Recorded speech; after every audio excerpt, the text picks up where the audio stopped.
I am an excellent English speaker. I followed the effortless English 5 days and training method. Every day, I improve my English pronunciation. Every day, I use the effortless English pronunciation method. I practice every unit for at least 5 days. On day 1, I watch on the lesson video. I practice skill and take notes. Then I listen to the training audio for the unit. I listen every carefully. I try to hear sound exactly. I listen to the rhythm, speed, and intonation. I listen carefully. At least 5 times. On day 2, I listen to the same training audio again, and I pause after every sentence and copy the speaker. I speak loudly and try the sound exactly like an audio. I do this 5 times or more.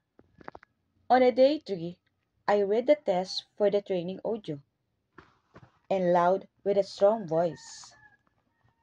I record myself, then I confirm my recording to AJ's pronunciation is different than AJ. I do this 5 times or more. On day 4 and 5, I track the training audio.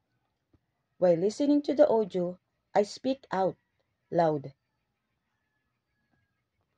I try to speak at the same time as AJ's, and I try to exactly copy AJ's pronunciation. I speak loudly and walk while doing the tracking.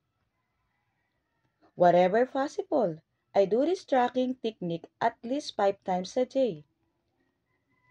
More and better. Finally, the next day I am ready for a next unit. I start the next day, unit a day. I watch the lesson video and take notes. Then I listen to the new training audio carefully. My pronunciation is improving.